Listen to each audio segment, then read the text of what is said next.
Nun, unsere liebe Anni, unser Tölzer, soll auch was sagen, nur nicht zu ausschweifend, es muss nicht zu viel ganz sein. Kurz nur. Bruno, für mich bist du tatsächlich die Verkörperung und der Inhalt dessen, was ich mir immer gewünscht und das ich immer gesucht habe auf der Welt und in meinem ganzen Erdenleben bis jetzt. Der Mensch, der wirklich voll auch hinter dem steht, was er sagt und nicht bloß Worte gebraucht und danach etwas ganz anderes tut, wie es so meist in der Welt ist. Und so habe ich gerade auf dem Weg, auf meinem Lebensweg, der immer ein Suchen nach der Wahrheit war, dich gefunden. Das heißt, ich wurde eigentlich zu dir geführt. Und so habe ich gefühlsmäßig, muss ich sagen, erstmal dich erkannt.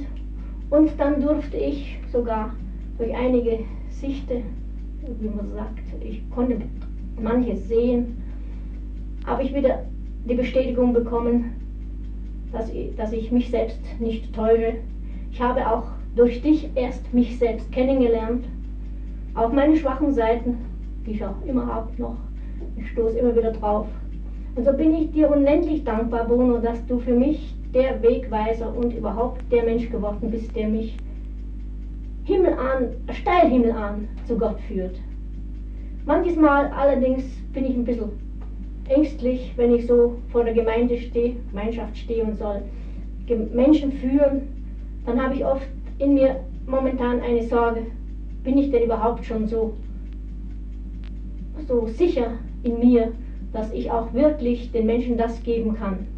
Und da bitte ich innerlich dich, du mögst mir die Hand geben, dass ich wirklich das erfüllen kann, um auch dem Werk, dir und den Menschen zu dienen und meinen Weg zu Gott finde und gehe, ohne Zögern. Liebe Anni, du sagst da, dass ich für dich wieder Mensch geworden bin. Nein, für dich nicht. Für jeden Menschen bin ich wieder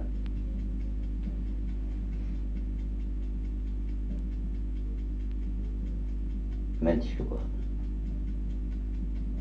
Deswegen muss ich nicht sagen, wer ich bin, sondern ich muss das tun, der ich bin. Und nun bitte mich nicht falsch zu verstehen. Ich bilde es mir nicht ein. Ich tue es einfach.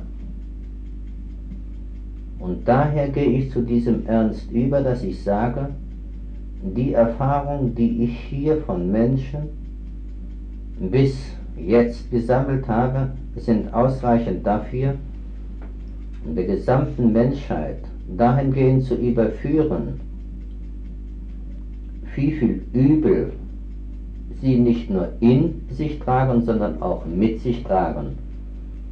Und dass sie nur das Übel, nur das Böse wollen und das Gute verneinen. Bin nur hier, um den Menschen zur Ordnung, bin nur hier, um den Menschen zu Gott zu rufen.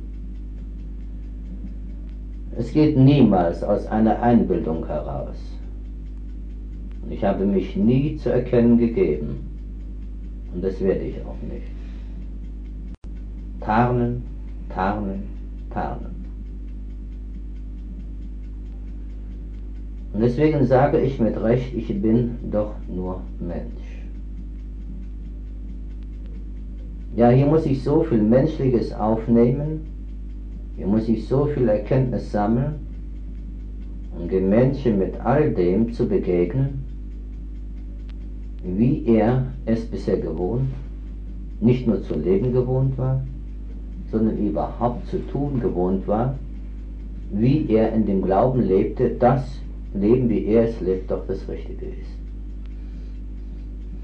Die Hand, liebe Anni, brauche ich dir nicht extra zu reichen. Die Hand habe ich euch bereits gereicht. Und nicht nur, dass ich euch an der Hand führe, sondern dass ich euch mit dem Herzen führe. Und das ist nämlich das Wichtigste, dass der Mensch mit dem Herzen, mit der großen, mit der göttlichen Liebe geführt wird. Es gibt kein Spielen hierin. Es gibt auch nicht viel Gerede, sondern es muss das geschafft werden, was zu schaffen ist. Und daher rufe ich jeden Menschen zur Besinnung und ich reiche jedem diesen eine meiner Hand, um ihn wirklich zu führen.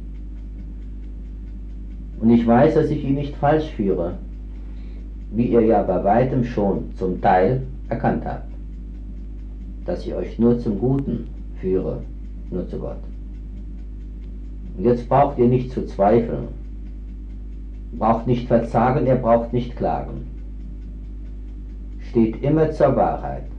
Aber erst bitte ich euch, liebe Freunde, überzeugt euch von diesem Wort Wahrheit, was Wahrheit ist. Und das ist das Wichtigste. Ich bin sehr erfreut darüber, dass ich doch die Wahrheit erfahren, auch heute von euch, ihr mein Lieben, dass ihr offen und ehrlich gestanden, wie unsere beiden Annis hier auch ehrlich sagt, ja, sie hatten Fehler und haben noch Fehler und möchten frei sein von diesen, ja, davon könnt ihr frei sein, wenn ihr gut und immer folgt. Nicht fragt, sondern einfach folgt. Ich kenne ja den Weg.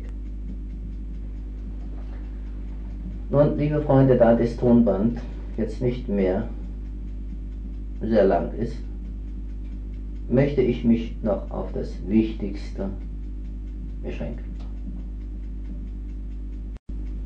Erstaunt ist jeder von euch, was in den letzten Monaten eingetreten, was in den letzten Monaten geschehen, und dass auch einiges auf, könnte ich sagen, auf die Probe gestellt gewesen, dass Menschen geprüft wurden, ob und inwieweit sie doch zum Guten stehen. Mein Schweigen, wie es weit zurückliegt, gewesen hat viele Menschen, sogar Freunde, dazu veranlasst, etwas übermütig zu werden, die sich dann, die noch nicht fest im Glauben gewesen, sich in einem Glauben versetzten, er könne es nicht wissen, sonst hätte er was gesagt. Ich habe so oft in den Vorträgen, so oft diese meine Lehre jeden Freundeskreis kundgetan, dass ich nicht alleine geprüft, sondern jeder geprüft wird, ohne dass er es weiß. Ich natürlich mit dem Unterschied, dass ich es weiß. Ich werde mehr geprüft, sehr oft geprüft. Ich habe oft gesagt, nicht nur jede Stunde, sondern deutlicher gesagt, jede Sekunde. Denn ich darf in keine Fehler verfallen. Und das bin ich auch nicht, nur haben Menschen mich nicht verstanden. Und ich habe vieles dulden müssen, um sie erstmal gehen und tun zu lassen, was sie zu tun beabsichtigten. Auch dann, wenn sie sich ihr eigenes Ziel gesetzt hatten, dieses auch mal zu erreichen. Diese besondere Wünsche, wie besondere einzelne Ziele, die der Mensch sich selbst setzt, das sind nicht die Ziele und ist nicht das Ziel, dass der Mensch dadurch das Gute erreichen kann. Das sind Ziele irdischer Art. Das sind Ziele, die der Mensch sich im alltäglichen Leben immer wieder neu setzt und selbst nicht mal daran glaubt, nur wenige glauben und die dann auch das Ziel, das sie sich selbst gesetzt, erreichen. Aber darum geht es mir auch noch nicht. Es geht um noch viel mehr. Es geht hier darum, bitte liebe Freunde, stellt euch doch nur einmal die Frage, was habe ich selbst, soweit ihr mich jetzt kennengelernt habt, an privatem Leben. An das Leben, was ihr noch als privat bezeichnen könnt. Und wie Menschen doch noch in Freiheit leben. Wie Menschen doch noch ein sorgenloses Leben führen. Nicht, dass ich es will, nicht, dass ich das herbeisehne, nicht, dass ich den Wunsch habe, nein, ich habe den Wunsch nicht. Genau gesagt, wisst ihr ja noch gar nicht, wie ich lebe. Ihr habt mich nur nicht ertappt im Kino, erst dann, wo ich zu den Filmen gegangen bin, das Gewand und Quo Vadis und so ähnlich gute Filme, die tatsächlich hier für alle Menschen von großem Wert sind, dass ich die mir angesehen habe, noch 1, 2, 3 Mal und mehr. Das schon.